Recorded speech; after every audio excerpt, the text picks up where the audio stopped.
Some of you may have already noticed that the values of discriminant provides us with three peculiar cases. First, when d is less than 0, the second, when d is equals to 0, and the third, when d is greater than 0.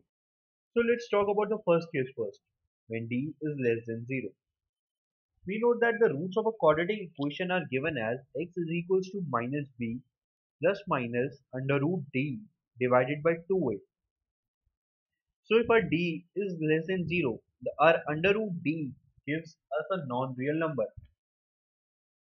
which means that our x, that is our root, is also going to be a complex number. We can write our root as minus b divided by 2a plus minus under root d divided by 2a. We know that minus b divided by 2a is a real number, but under root d divided by 2a is not a real number. We can represent this as iota q, where q is under root magnitude of d divided by 2a. That is, it is the real part of this imaginary number. And we can write minus b divided by 2a as p. So our roots are given as p plus minus iota q.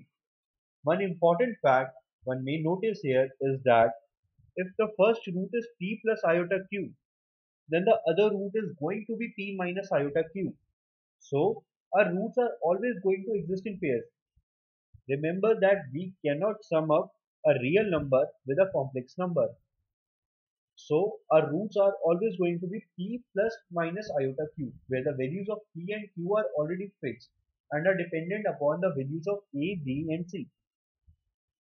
Now let's talk about the second case, when d is equals to 0. So we can write our roots as x is equals to minus b plus minus under root 0 divided by 2a, that is minus b divided by 2a. We are getting only one value of x. That does not mean that the given equation has only one root. It means that both the roots of this equation are equal and equals to minus b by 2a. Remember, a quadratic equation always have two roots. It cannot have less than or more than two roots. So when d is equals to 0, both the roots are equal and equals to minus b divided by 2a.